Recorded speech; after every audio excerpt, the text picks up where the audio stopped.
Modern music is usually very energetic and in your face, where you can hear every little detail.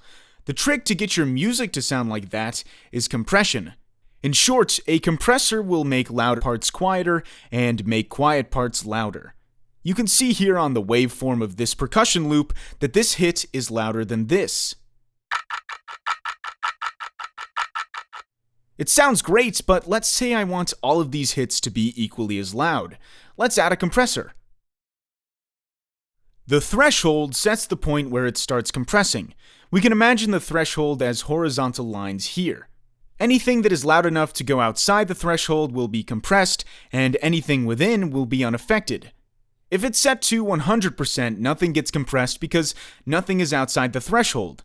And if it's set to 0%, pretty much everything gets compressed because all sound is outside of the threshold.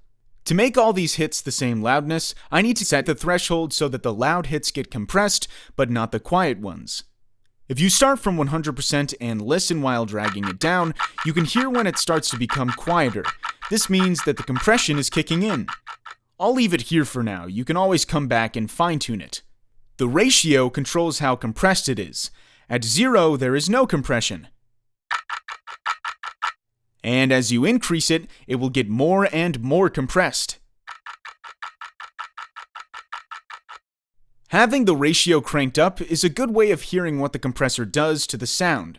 When you've got everything else set up the way you want, you can dial it back for a more subtle effect.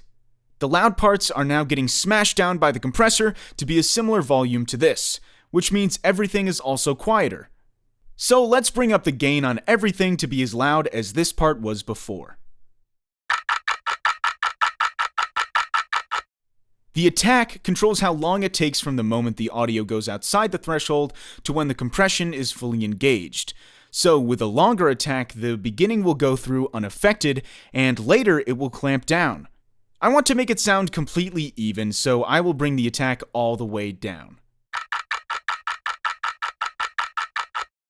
There we go! As a reminder, this is what it sounds like without the compressor. A lot less even.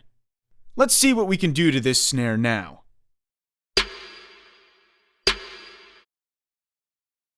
The release will control how long it takes for the compression to let go. So because the attack is low, the snare hit will be caught. And if we have a fast release, the compression will ease off so we can hear more of the reverb tail. If you want to emphasize the sharp hit, you can increase the attack a little and also increase the release so that it stays compressed as the reverb rings out. The compressor can take some time to get used to, but there's a lot you can do with it. Just try things out and you'll get the hang of it. See you in the next tutorial.